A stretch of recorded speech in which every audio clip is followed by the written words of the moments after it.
खनक foundation को नमन करते हुए मैं सुषमा सिंह दिल्ली से स्वरचित एक कहानी सुनाने जा रही हूँ जो एक काल्पनिक है।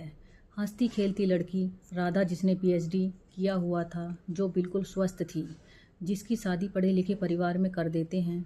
शादी के कुछ दिनों तक ससुराल में सब कुछ अच्छा चल रहा होता है। फिर राधा गर्भवती हो गई। परिवार वाले अनुमान लगाना शुरू कर दिया कि बेटा होगा या बेटी। हमें बेटी नहीं चाहिए। 8 महीने बाद राधा एक बेटी को जन्म दे देती है। तभी से ससुराल वालों का व्यवहार बदलने लगता है। बात बात पर ताने देना, जलील करना, कुछ अनसही बातें कहना। उसे सब लोग मानसिक पीड़ा देने लगते हैं। घर में कोई भी उसकी बात नहीं सुनता, उसका पति भी नहीं। राधा किसी बात पर जवाब देती तो उसका पति उसे मारने लगता था। उसके मन की बात सुनने वाला कोई नहीं था। राधा परेशान होकर अपने माँ के घर चली जाती है और सबको अपनी सारी बात बताती है, लेकिन उसके माता पिता भी उसको कुछ अनसुनी बातें कर दिया करो, बेटा रहना तो तुम्हें वहीं पर है।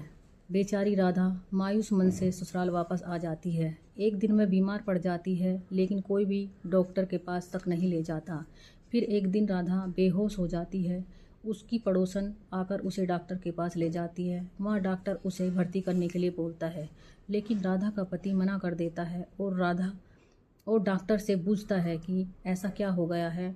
डॉक्टर बोलता है कि राधा को डिप्रेशन नाम की बीमारी हो गई है। डॉक्टर की बात ना मानते हुए पति बोलता है कि ऐसी कोई बीमारी नहीं होती, यह इसका एक नाटक है, और घर ले आता है। फिर एक दिन राधा को असहनीय पीड़ा होती है, जिसके कारण वह आत्महत्या कर लेती है। राधा को मारा देखकर उसकी बेटी फूट फूट कर रोने लगती है। राधा के माता पिता राधा की डेड बॉडी देखकर तड़प जाते हैं। समधन जी, इसे क्या हो गया है? ये तो बिल्कुल स्वस्थ थी। नहीं नहीं समधन जी, ये तो शादी से पहले ही बीमार थी। ऐसा नहीं है, राधा को आपने मानसिक पीड़ा देकर मारा है। राधा की बेटी रोते रोते बोली कि हाँ नानी, पापा और दादी मम्मी को बहुत परेशान करते थे। अगर पापा जी मम्मी का ध्यान रखते तो आज मेरी मम्मी ज़िंदा होती। और दादी, आप झूठ नहीं बोल सकते, मैंने सब देखा है। बच्ची की दर्द भरी बातें सुनकर सभी रोने लगते हैं, लेकिन ससुराल वालों पर कोई फर्क नहीं पड़ता। इस कहानी का यही तात्पर्य है कि कोई भी किसी की बेटी को इतना परेशान ना करे कि वो मरने पर मजबूर हो जाए।